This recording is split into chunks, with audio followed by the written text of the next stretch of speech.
bois pas une goutte avant de m'avoir payé, compris? Du calme. Il est avec moi. Je croyais qu'on vous avait guillotiné. Une bien triste manière de saluer ton sauveur. As-tu reçu mon message? Si je le fais, je veux quitter la France. Je peux m'arranger pour que tu embarques à destination de l'Égypte dans 4 jours. Avez-vous une idée de l'endroit où se trouve le manuscrit? Condorcet savait qu'il était traqué. Il a disparu 2 jours avant son arrestation et a laissé ceci derrière lui. Son manuscrit doit être dans le tombeau de Saint-Louis. La crypte royale! Ce lieu est maudit, monsieur. Les fantômes des rois hantent ces cavernes. Ils poursuivent leurs malheureuses victimes et lui enfoncent une couronne de couteaux sur la tête, les pauvres. Ça leur crève les yeux et ils éclatent comme des raisins trop mûrs. C'est de là que vous parlez? Cela reste bien moins effrayant qu'être couronné roi de France. En parlant de raisins, fais ton travail. Oui, monsieur. Trouve la tombe, ornée de ce blason, et récupère le manuscrit perdu. Nous nous reverrons dans 3 jours. À ta santé, Arnaud.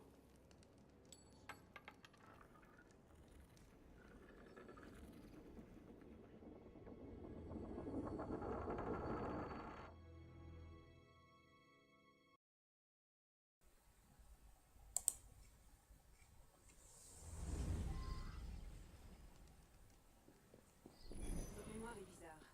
Elle est isolée des autres données d'Elix. C'est bon, c'est réglé. Mais je me demande où mène ce détour. Peut-être à une autre séquence ADN. Il n'y a qu'un moyen de le savoir. La crypte royale doit être sous la basilique. Eh bien, salut tout le monde, c'est Takumi. On se retrouve aujourd'hui pour cette première partie du DLC Dead Kings d'Assassin's Creed Unity. Ce DLC a été développé non pas par Ubisoft Montréal qui a développé le reste du jeu, mais par Ubisoft Montpellier, à qui l'on doit notamment les Rayman par exemple. Et du coup, on se retrouve voilà pour cette première mémoire de la séquence 13. Qui devait être faite en live normalement. Je vous avouerai que tout le reste du DLC est fait en live, mais pas cette première partie, tout simplement parce que il se trouve que quand j'ai enregistré avec la Play cette première partie, ça a fait plus de 15 minutes, la Play 4 n'enregistre que 15 minutes par 15 minutes. Moi je me disais qu'une fois qu'elle avait enregistré les premières 15 minutes, vu que on lui a demandé nous-mêmes, ça ne fait pas de base de les enregistrer, ça allait continuer aller enregistrer les 15 suivantes en ayant sauvegardé la première partie, mais absolument pas. Du coup, j'avais que les 15 premières minutes et le reste, j'avais plus le gameplay, juste moi qui parlais. Résultat des courses, je l'ai refait en différé cette mission et je la commente maintenant par-dessus. Je vous rassure, les autres parties vont être faites quant à elles tout en live. Et normalement, j'espère que j'aurai pas de problème, je ferai bien attention. Et j'ai déjà prévu comment j'allais faire pour pas avoir de problème, notamment de record avec les séquences. Donc voilà, donc on se retrouve dans le quartier, enfin la ville qui s'appelle Franciade à l'époque et qui n'est autre que Saint-Denis actuellement, visiblement.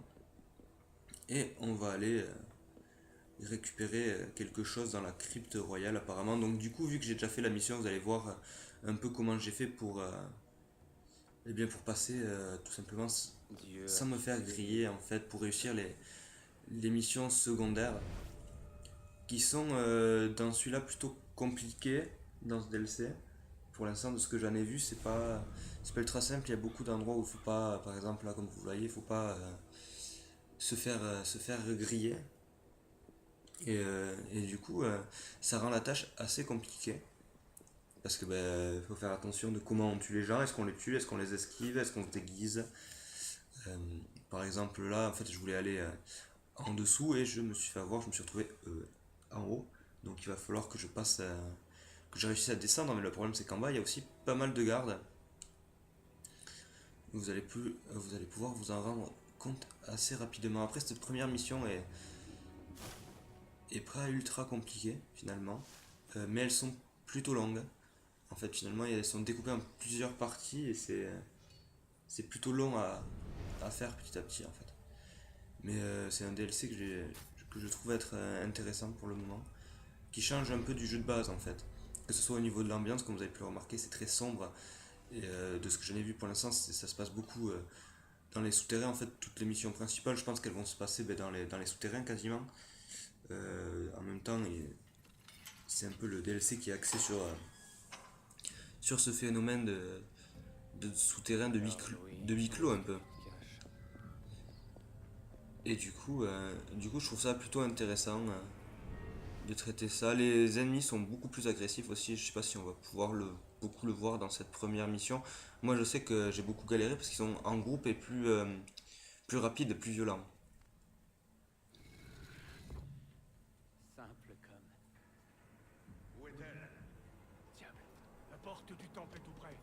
Regardez le plan. Il n'y a rien ici. Tu m'as fait perdre mon temps avec ces fantaisies. Vous mettez mon honneur en doute? Ton honneur de soldat ne me fait pas rire.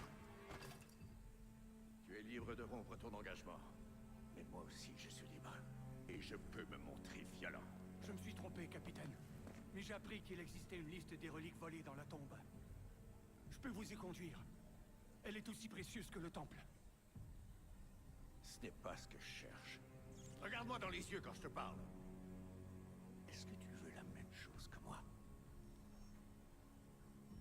Oui, monsieur. Bien. Dans ce cas, nous sommes d'accord. Trouve le temple et tu en sortiras peut-être vivant. Ravi d'avoir fait affaire avec toi. À l'aide!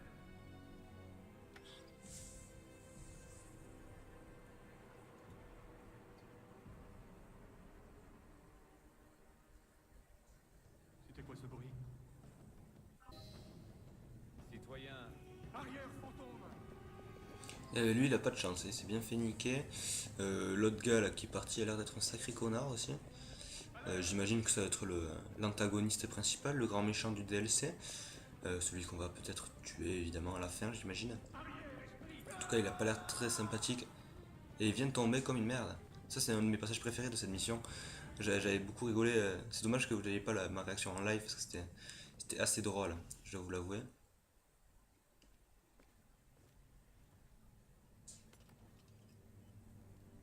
requiescat in pace. Ça ne te dérangera pas, n'est-ce pas? Tu es mort. Merci, monsieur. Le plan. Liste de dons Poirier des reliques volées dans la bibliothèque de l'abbaye. Le manuscrit doit y figurer. J'aime bien comment il coupe la parole à Arnaud comme ça pour te mettre qu'on a un nouvel élément, donc la lanterne qui fait son apparition dans ce DLC. Lanterne qui j'espère ne sera pas trop sous-exploitée à juste écarter des rats. Parce que vous allez voir, voilà, là on l'utilise pour écarter des rats ou des cafards qui sont sur les parois et qui gênent notre ascension. En fait, si on monte sans la lanterne, je pense qu'on ne doit pas pouvoir monter, Arnaud doit refuser de monter ou on doit prendre des dégâts, une connerie comme ça. Autre chose que j'ai remarqué et que j'avais également mentionné quand j'avais fait le live, c'est que c'est la première fois, je crois, que Arnaud dit repose en paix à une de ses victimes, parce que j'ai pas le souvenir qu'il l'ait fait dans le jeu de base en fait. Du coup là ça m'avait plutôt plu qu'ils aient pensé à le faire, à le mettre, cette fameuse phrase que disait par exemple Ezio après chaque assassinat. Je sais que Edward dans Black Flag le fait pas, mais parce que c'est pas, pour ceux qui ont fait le jeu, vous savez que c'est pas vraiment un assassin. Connor, j'en ai plus aucune idée dans le 3.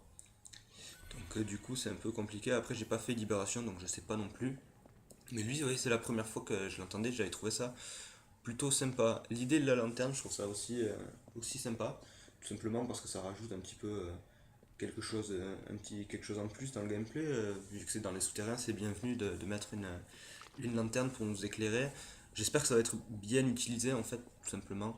Pas uniquement pour nous éclairer une ou deux fois pour écarter des rats et des cafards, parce que là, comme vous voyez, c'est quand même plutôt bien éclairé.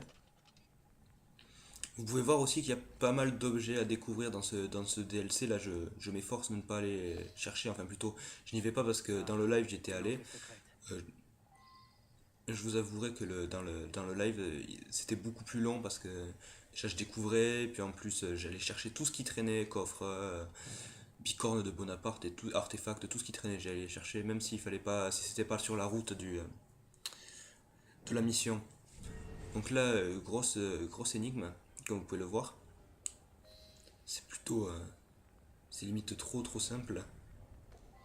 Si c'est pas écrit allumez-moi, c'est pareil. Donc du coup, c'est pas vraiment je considère pas ça comme une porte dérobée et une énigme comme il le dit. Ah oui, c'est vrai, il y a les chauves-souris aussi, parce que j'ai dit rat, cafard et chauve-souris, ça écarte les chauves-souris, la lanterne et tout. Donc pour sauter c'est pratique, hein, de plateforme à plateforme de gercler les chauves-souris. Comme vous pouvez le voir là par exemple, la bicorne qui est en bas, ou le bicorne j'imagine qu'on dit plutôt, le bicorne qui est en bas, je n'ai pas besoin d'aller le chercher, puisque je l'ai déjà pris lors de mon premier passage dans cette mission.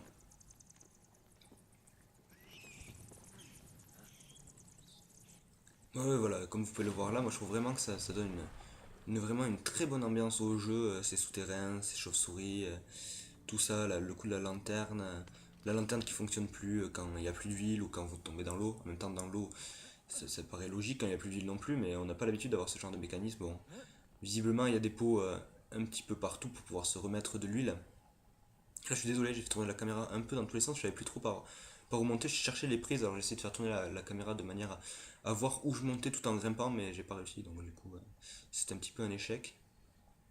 Mais bon, je pense que ça nous a pas trop gêné. J'espère que les coupures aussi que j'ai fait, parce que j'arrêtais moi-même le record, si vous voulez, du jeu pour relancer et le relancer. Donc je faisais des pauses, je coupais l'enregistrement et je relançais l'enregistrement vidéo.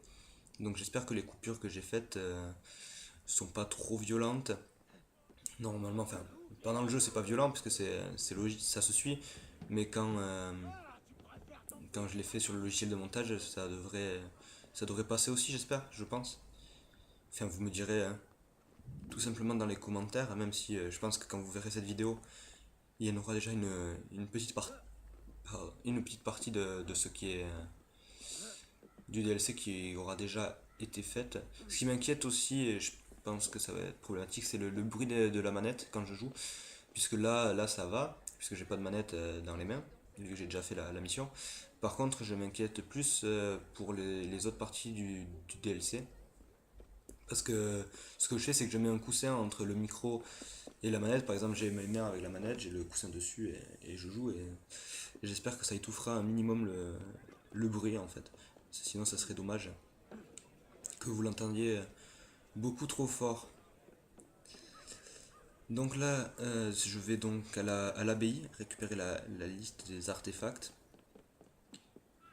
Et j'avoue que la première fois que j'ai fait cette mission, notamment l'abbaye, j'ai bien galéré comme un porc, parce qu'il y a du monde dedans, hein, il faut pas se faire griller. Et là, je connaissais déjà un petit peu plus la mission, je savais plus exactement où il fallait que j'aille, mais j'avais ma petite idée sur comment y aller. Donc vous allez voir que ce que j'ai fait là est plutôt efficace. Enfin, je trouve moi que c'était plutôt efficace parce que j'ai réussi à faire cette partie de la mission très rapidement. Bon, en même temps, vu que je connaissais la truc, tout a été fait rapidement, hein, je vous avouerai. Mais j'estime m'en être bien sorti. En plus, ouais, vous allez voir que je vais faire la mission secondaire, là, le défi, c'est tuer 2 personnes en étant caché. Je crois que ça, je vais le faire aussi assez simplement et assez rapidement. Puisqu'il suffit de faire en sorte que l'ennemi vous fonce dessus en fait. Donc c'est assez facile. Voilà, puisque là lui par exemple il va venir voir ce que je fais. Donc allez, c'est cadeau. Moi ce que j'aime bien faire c'est déclencher l'alarme et s'ils sont légèrement espacés en vous fonçant dessus, vous pouvez les enchaîner comme ça en étant cachés, vous gagnez des points credo. C'est rigolo, vous avez aucun problème pour le faire et moi j'aime bien faire ça comme ça, c'est limite un peu de la triche mais j'aime bien le faire. Je crois que je vais peut-être le faire ici d'ailleurs. Je suis pas sûr, je crois que ils vont me foncer dessus. Et vous voyez, il y a les 3 qui vont venir voir où je suis passé. Je crois que je vais le faire au moins sur 2. Je sais pas si le 3ème je vais réussir à l'avoir. Vous voyez, regardez, là ça met l'alerte. Le temps que lui il arrive, ouais non je le fais que sur 2 parce que le 3ème il est passé. Et vous voyez c'est Les mecs ils arrivent et vous pouvez enchaîner comme si vous étiez caché alors que vous n'êtes pas du tout caché, c'est rigolo. Enfin ils vous ont grillé donc vous êtes plus caché mais bon, c'est pas très grave. Vous pouvez voir dans ce DLC les bombes fumigènes. Pour l'instant, moi quand j'ai fait la première mission, quand j'ai fait, où je l'ai refait là, ça m'a été plutôt pratique les bombes fumigènes. Hein. Vous, vous mettez la bombe fumigène, ils savent plus où vous êtes, ils sont un peu perdus, vous les enchaînez tranquillement à l'épée. Si vous avez une épée plutôt puissante, c'est pratique quoi. Même si les ennemis sont pas les plus puissants qu'on ait rencontrés, si vous avez fini le jeu, ça va. Ils sont plutôt simples à tuer. Là je sais plus pourquoi, oui j'attendais pour que eux ils fassent demi-tour et pouvoir me barrer. J'ai essayé d'être un minimum discret quand même, mais c'était plutôt mal parti. Mais finalement je crois que je m'en suis plutôt bien sorti. Là j'hésitais à tuer les deux autres, mais en fait c'est des... Voilà j'y vais voir, mais en fait c'est juste des badauds, des gens comme ça qui se réchauffent auprès d'un feu, donc du coup j'avais pas besoin de les tuer. Mais j'essayais d'être le plus discret possible en fait. Qu'est devenu le trésor de Swan? Réquisitionné par l'État, bien sûr. C'est nous qui l'avons? Mieux que ça, il est toujours dans notre campement. Mais je ne t'ai rien dit. Tu veux que je vienne te mettre en pièces, crétin? Il y a bien eu un bruit. Moi j'ai bien aimé lui qui regarde, j'ai juste fait le tour de l'armoire et hop, comme si j'étais pas là, il a complètement disparu. En plus ces cadeaux, je savais à peu près où étaient les documents, donc du coup hop j'y vais tout droit, batailler, j'ai pas bataillé, je me suis pas fait griller, ce qui est plutôt une bonne chose. La liste de Don Poirier.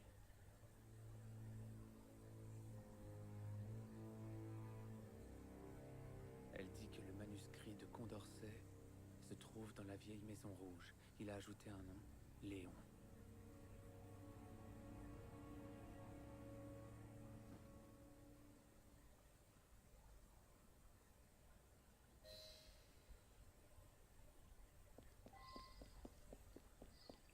Donc voilà, j'ai bien aimé cette cinématique aussi parce que il y a un petit moment en suspense, ah merde, il y a rien dans le tiroir, c'était pas ce tiroir, pour que finalement en fait eh ben, on le trouve au fond. Et je trouve ça sympa d'avoir fait un petit suspense comme ça, je trouve ça rigolo. Même si ça sert pas à grand chose, hein, au final je suis d'accord avec vous, mais bon, c'est plutôt rigolo. Et là, ben, j'ai plus qu'à partir de l'abbaye et ça sera bon, j'aurai fini la mission. Je sais plus si je galère à partir ou pas. Je sais même pas, ouais, je suis même pas le garde. Ça, le mec qui se retourne pas, il y a un mec qui court à côté de lui, ça doit s'entendre au taquet en plus des bottes sur des tuiles. Le mec qui réagit même pas, quoi, bah les steaks. Ah ouais, là, je me souviens, je vais galérer comme un porc, je me trompe de sens, je crois. Je vais aller à un endroit pour faire le secteur et finalement, en fait, c'est de l'autre côté qu'il fallait que j'aille. Et là, je vais me rendre compte que je vais pas du tout dans le sens que je veux. Et du coup, hop, petit demi-tour, on va tracer tout droit vers là-bas. Et je crois que bah, c'est comme ça que je vais achever la mission et que cette première partie du DLC Dead Kings va se terminer. Et puis pour la deuxième partie, eh bien, on va se retrouver tout simplement en live. Cette fois-ci, c'est sûr, puisque j'ai la technique maintenant pour faire en sorte que ça marche et qu'il n'y ait pas de problème. Ça va juste être beaucoup plus long à monter, ça va me demander beaucoup plus de travail parce qu'il va falloir que je fasse coïncider toutes les coupures que je fais du jeu pour que vous ne les voyez pas. Il va falloir que je fasse en sorte aussi que le son soit bien coupé pour que vous l'entendiez pas qu'il y ait la coupure, etc. Et que ça reste et que la vidéo et le son restent en adéquation. Je vous laisse donc là, je vous dis à la prochaine pour la deuxième partie